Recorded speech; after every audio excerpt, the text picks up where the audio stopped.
بسم اللہ الرحمن الرحیم۔ حضرت ابو ہریرہ رضی اللہ تعالی عنہ کی روایت ہے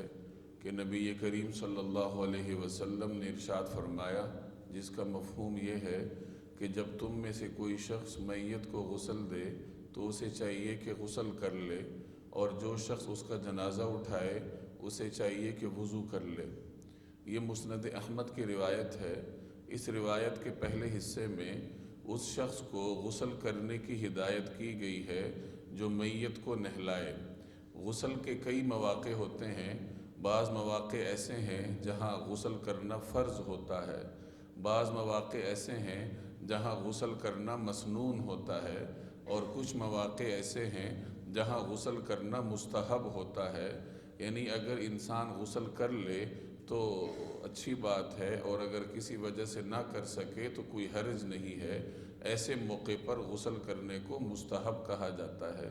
آج جو ہم نے روایت پڑھی ہے، اس کے پہلے حصے میں میت کو نہلانے والے کو غسل کرنے کی جو تلقین کی گئی ہے، محدثین فرماتے ہیں یہاں بھی غسل کرنا مستحب ہے، استحباب کے درجے میں ہے، کہ اگر کوئی شخص میت کو نہلاتا ہے تو اسے چاہیے کہ بعد میں غسل کر لے، کیونکہ غسل کرنے میں اس کے لیے پاکیزگی بھی ہے، جسمانی طور پر طہارت ہے، کہ عین ممکن ہے کہ میت کو نہلاتے ہوئے اس کے بدن پر کچھ چھینٹے پڑ گئے ہوں تو وہ بعد میں غسل کر کے اطمینان حاصل کر لے کہ میرا جسم پاک ہے۔ اسی طریقے سے نفسیاتی طور پر بھی اس کی طبیعت سے وہ کدورت اور غم دور ہو جاتا ہے، یا اس میں کمی ہوتی ہے جو میت کو، بالخصوص اگر اپنا کوئی قریبی عزیز ہے، اس کو نہلانے سے انسان کے دل و دماغ پر جو غم کی پرچھائیاں پڑتی ہیں تو بعد میں غسل کرنے سے ان میں کمی آ سکتی ہے،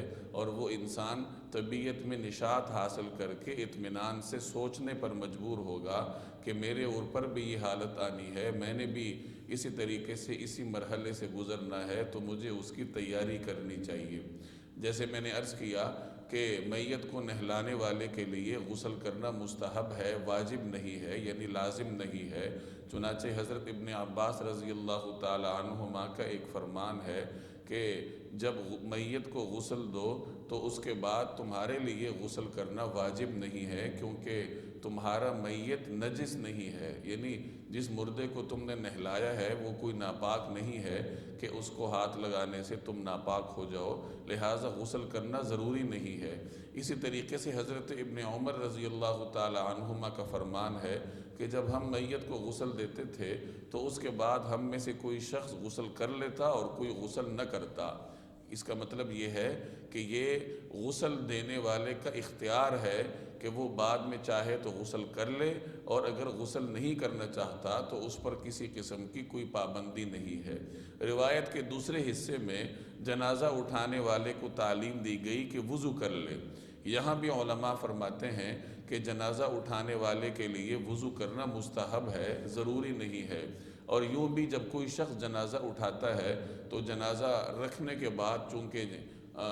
جنازہ پڑھنے کا مرحلہ ہوتا ہے اور جنازے کے لیے وضو درکار ہے، اس لیے جنازہ اٹھانے والے نے ویسے بھی وضو کرنا ہوتا ہے جنازہ پڑھنے کے لیے۔ البتہ اگر وہ پہلے سے باوضو ہے اور باوضو حالت میں اس نے جنازہ اٹھایا ہے تو پھر اس کو دوبارہ وضو کرنے کی ضرورت نہیں ہے، بلکہ پچھلے ہی وضو سے وہ جنازہ پڑھ سکتا ہے۔ اللہ تبارک و تعالی سمجھنے کی توفیق عطا فرمائے۔